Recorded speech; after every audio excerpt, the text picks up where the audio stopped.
very disappointed. Give Coach Arroyo congratulations. They got him like they did me last year at Wyoming. They were struggling, and our team knew they were good enough to beat us. They had been teetering on the possibility of beating somebody for a while, and we didn't play well enough. Obviously, we can't turn the ball over. We gave them short fields of 4 yards and 35 yards, and on defense, we let them score touchdowns. We had done a good job up until tonight of not giving up sudden change points. I mean, they had, on 12 turnovers on the year, we'd given up 13 points.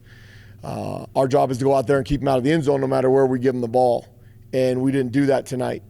We also gave up a 75-yard touchdown pass on a one-play drive. You can't do that. After we had brought back some of the momentum with Bobby Cole's long run, I thought in the first half we ran the ball well early.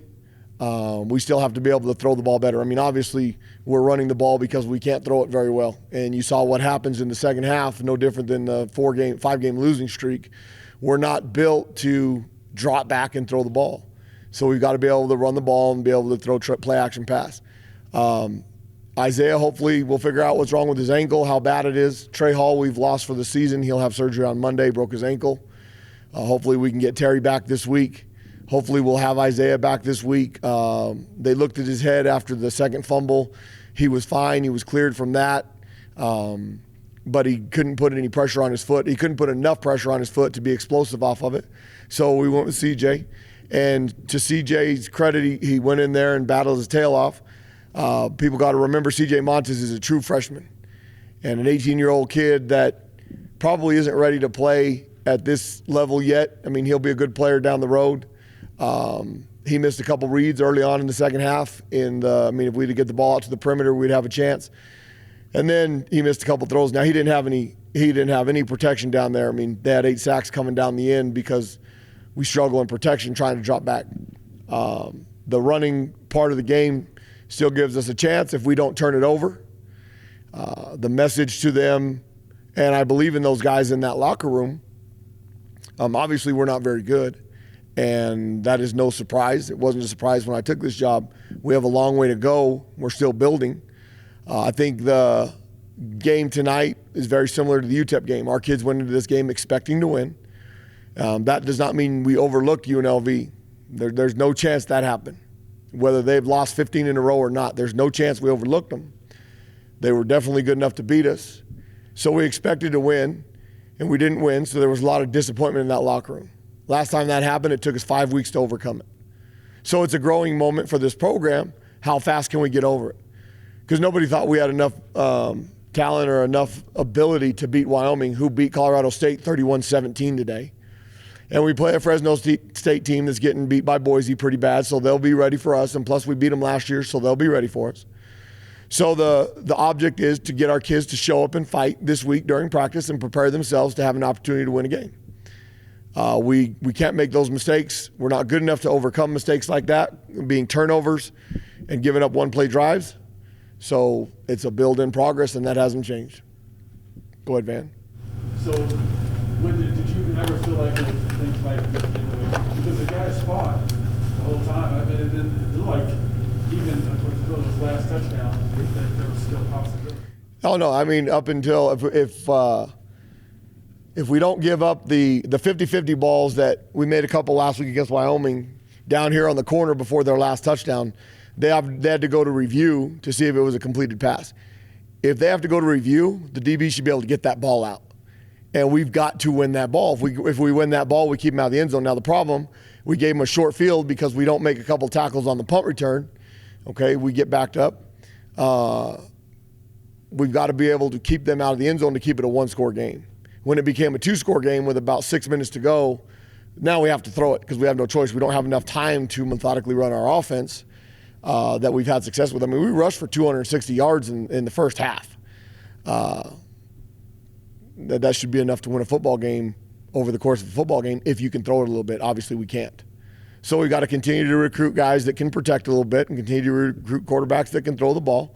We had some kids on campus this weekend, and the question somebody asked me was, well, they see this, they see you lose. Well, if you got a true competitor you're recruiting and he's interested in trying to change something, then it should excite him. It should entice him, but they have the ability to come in here and play and be one of the ones that change it. And we're going to change it, but the process hasn't changed. To follow up to that, what is it about this series? Like the last 5 now? Well, the home team is the one that seems to be struggling this game. I don't know. We need to fix it. I mean, we won't get to go there next year because the schedule flipped. We would have played them last year, so we'll get them in a couple years and have an opportunity to change that. It'll be there first, probably. The run game style that it is that kind of risky to put a quarterback, offense and not get hurt? No. Isaiah didn't get hurt because of the offense we run tonight.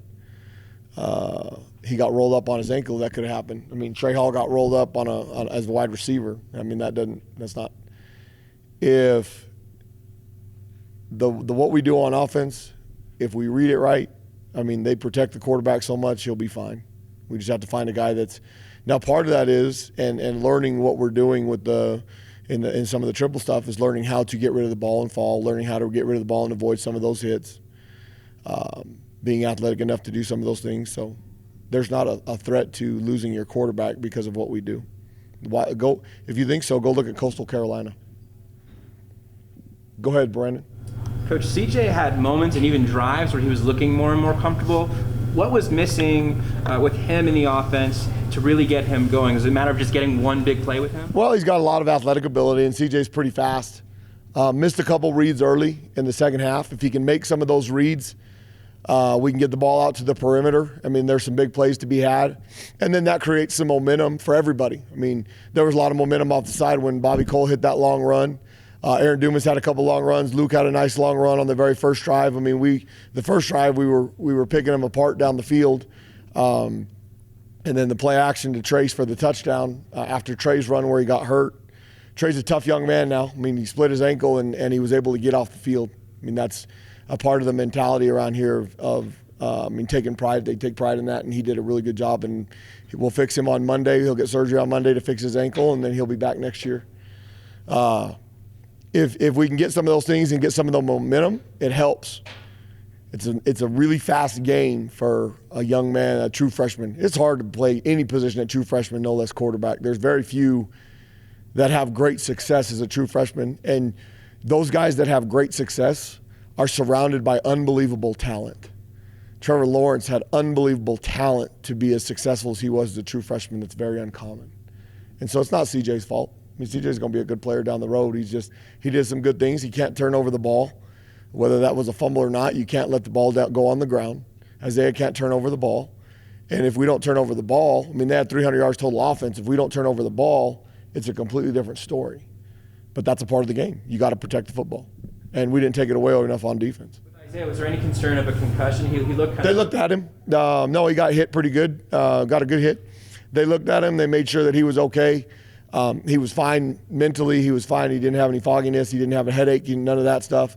So he passed all their tests. I mean, they do extensive tests when they get a hit in the head. And he was fine there. He just didn't have enough ability to put pressure off his foot to get going.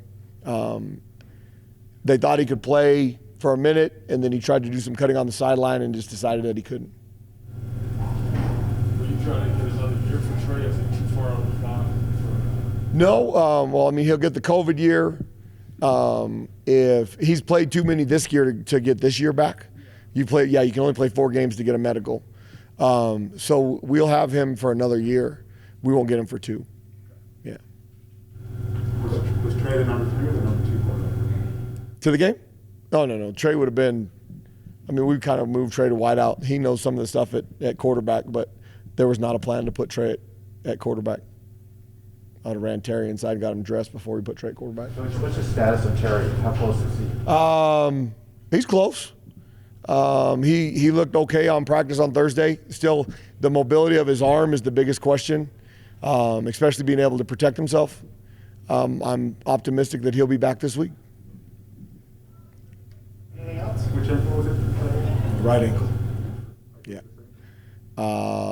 Isaiah's right ankle, I believe. I'd look to make sure. Offensive line continues to be a struggle for you. Is there anything schematically you'll try to do to try and help that game? It's a struggle to pass protect. The last 2 games, we have not had struggles running the football. I mean, you rush for 260 yards, they're doing something right. Obviously, we have to be able to protect better if we get in situations where we get down. That's why I said during the press conference, you can't be one-dimensional. Right now, we are. We're a one-dimensional football team on offense because we can't throw it very well. So over the course of the next couple of years, we're going to have to develop the ability to throw the football so that they can't load up the box. I mean, they loaded up the box with 9 guys, and we were still able to run the football for 260 yards. We've got to be able to throw the football, and that'll be over the course of of growing this program. That's going to be a great emphasis. That's a part of recruiting. It's a part of development. I mean, it all goes hand in hand. What else we got? Awesome. Thank you, guys. One thing, we do play UNLV next year. We do? That's out already? Oh, good. Then we'll get an opportunity to go over there and play them. Keep the faith. Nothing's changed. I mean, this doesn't change anything other than if there's some kids that don't believe and they quit, then that cleans up part of that mess. But I know we got a bunch of hurt kids in that locker room that I believe in, and they'll show up tomorrow ready to fight, and we'll have an opportunity against Fresno State. And if we play good enough, we'll have a chance to win. If we don't, then we won't. And we'll continue to build this thing until the majority of the time we win games, and people expect that. And that has not changed. That has not changed from the day I took the job, because we lost to UNLV and they had a 15-game losing streak. That hasn't changed. They own the longest losing streak in the nation like we did. It's almost what we did. Arizona beat Cal this afternoon, so Arizona got that off their back. So I'm happy for Marcus. They give them credit. They outplayed us. They were plenty good enough to beat us going into it, so we didn't overlook them. We got a long way to go. I mean, we got a long way to go to be where we want as a community, as a football program, as a university. And that hasn't changed. So I appreciate it. Keep the faith. Thank you.